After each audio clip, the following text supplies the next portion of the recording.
na rin kayo, mommy and daddy. So ito, bihira nyo lang po masasabi sa anak nyo to. Tuwing magbe-birthday lang ba, tayo magme-message sa inyong anak.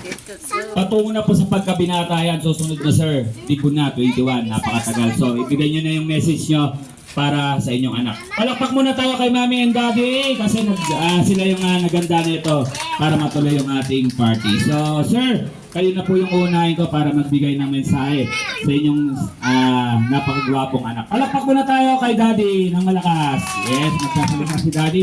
Daddy, bibigay ko na po yung mic. Nak, minsan ko sa buhay natin nangyari. At sana lumaki kang matalino, mabait, at mag-aaral ka na ayos. Mahal naman ni Papa. Yun lang. Palakpak naman tayo sa daddy niya. Napakabait na daddy. Ito ang medyo malambot to eh. Mapapaiyak ko to. Okay. Siyempre kung merong daddy, merong...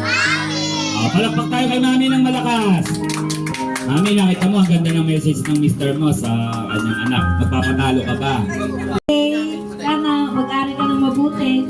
Huwag kang makulit sa school kasi mahirap ang hindi nakatapos sa pag-aaral, Clark. Magpa-abay sa school, mag-aral ka ng mabuti. Ha? Huwag makulit. Yan lang. Happy birthday! Wow! Palakpak mo tayo dyan. Kuya Axel, may kapatid ka ba? Solo, anak lang. Isang anak lang, oh. Kuya Axel, ikaw naman yung bibigyan ko ng pagkakataon para magbigay ng mensahe sa iyong mga magulang. Oh. Anong masasabi mo sa iyong papa at mama dahil pinaghanda ka ngayong 7th birthday mo? Anong masasabi mo kay papa at mama? Thank you! Wow. Bigyan mo naman ng hug and kiss si papa mo. Yakapin mo si daddy. Yakap mo. Ayan, naiyak na si Kuya. Siyempre kay mami din. Okay, mabait na bata. Okay, mami, kay mami. Okay, naiyak tuloy si yung birthday boy. Meron ba siyang lola?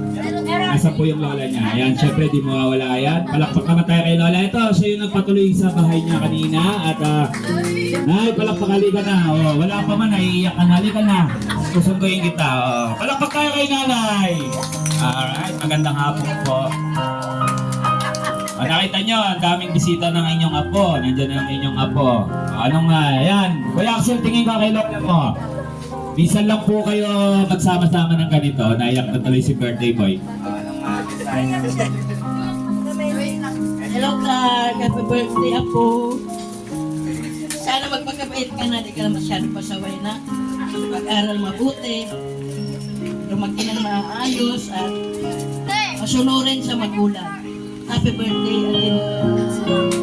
Wala pa kay lola. Nay, kaya mo yan. Okay! Kaya mo bayaran yung utang natin. Isa pa bang siya ng lola? Wala. Tito, tita, kapatid mo ma'am. Sino yung pinakapanganay nyo? Ikaw, sino yung sumunod sa'yo? Sige, ako bahala. Anong pangalan? Sabihin mo sa akin.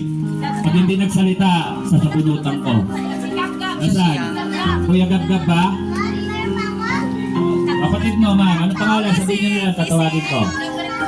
Gabriel. Kuya Gabriel. Parang nakita ko yung dalawang lalaki dyan kanina eh. Maligo ba? Hindi, alam na magsasalita. Tumahakas eh.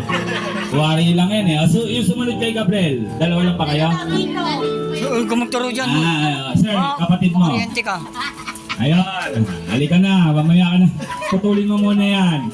Isa ka rin sa tiyuhin, ikaw rin yung magsusuporta dito balang araw. Pag si daddy lumayo o kaya mag-a-abroad. Ayan, palakpak tayo kay dito. Ayan.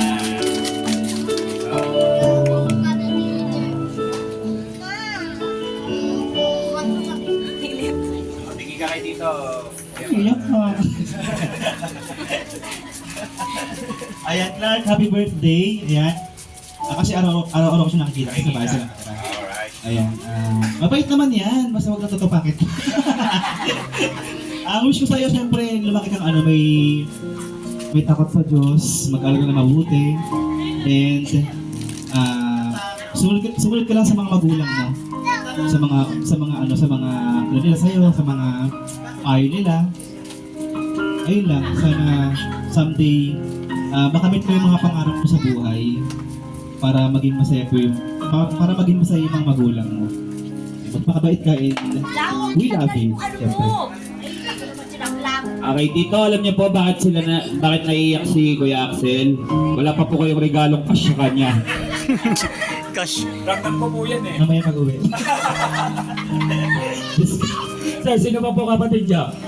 Dalawa lang din kayo. Alright, so, sir, family picture muna kayo. Dalawa muna kayo. Ay, tatlo kayo dyan. Sir,